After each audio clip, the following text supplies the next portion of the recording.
This is physical hardware, right? And so we've said, all right, we want to be more efficient with that physical hardware. So now this is when we start installing the VMware software.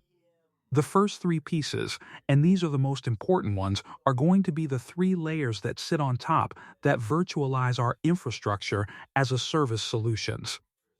The first piece is going to be virtualizing the compute. This used to be called ESXi, and now it is part of VMware vSphere. vSphere is responsible for virtualizing the compute resources of the physical servers. Next, as we move up the stack, we have the storage layer. How do we virtualize storage?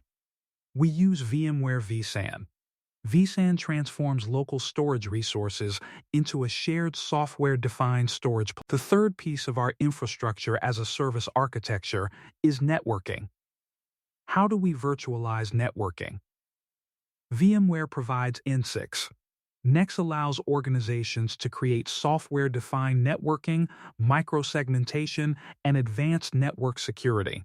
Using these three technologies together, vSphere, vSAN, and NSX, we create a complete pool of compute, storage, and networking resources. These resources can then be divided into virtual machines and virtual services.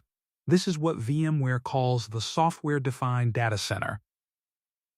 Compute, storage, network all managed through software. From this software-defined infrastructure, organizations can provision virtual servers whenever they need them. Each virtual server uses only a portion of the underlying physical hardware. Inside every virtual machine, there is an operating system, and on top of that operating system runs the application stack. But what if your environment is not based on virtual machines? What if your VMware infrastructure is designed for containers? The concept remains the same. In that case, the infrastructure supports a container platform built on a Linux. Above that Linux kernel, organizations can deploy thousands or even millions of containers that can be created, scaled, and removed dynamically. Now there is one more critical component. In fact, this is often considered VMware's secret sauce.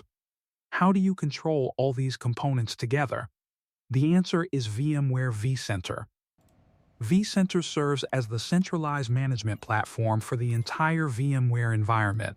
Through a web-based interface, administrators can create, modify, monitor, and manage virtual infrastructure from a single location. vCenter becomes the control plane for vSphere, vSAN, and NSX. Now, the software-defined data center provides the infrastructure foundation, but modern enterprise environments require more than infrastructure alone. Organizations need automation. They need monitoring. They need analytics. They need operational intelligence. This is where the vRealise suite enters the picture. vReliase is a collection of VMware management solutions designed to simplify cloud and infrastructure operations.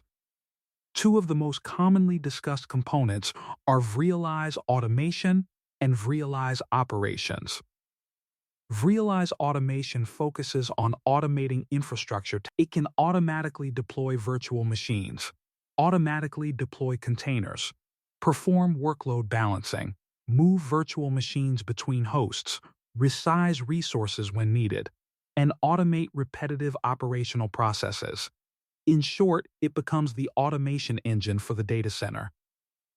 Then we have vReliase Operations. This platform focuses on monitoring, performance management, health checks, capacity planning, and operational visibility. Administrators gain real-time insights into infrastructure performance and resource utilization. Beyond these core components, the vReliase ecosystem also includes monitoring solutions, centralized logging, security services, analytics platforms, and visualization tools. Together, these technologies provide the software layer required to manage both physical and virtual infrastructure efficiently. At the end of the day, VMware is much more than a hypervisor.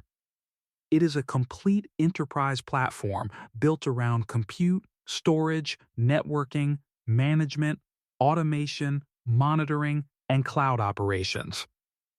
And when all these components work together, they form the foundation for modern enterprise workloads running in today's data centers.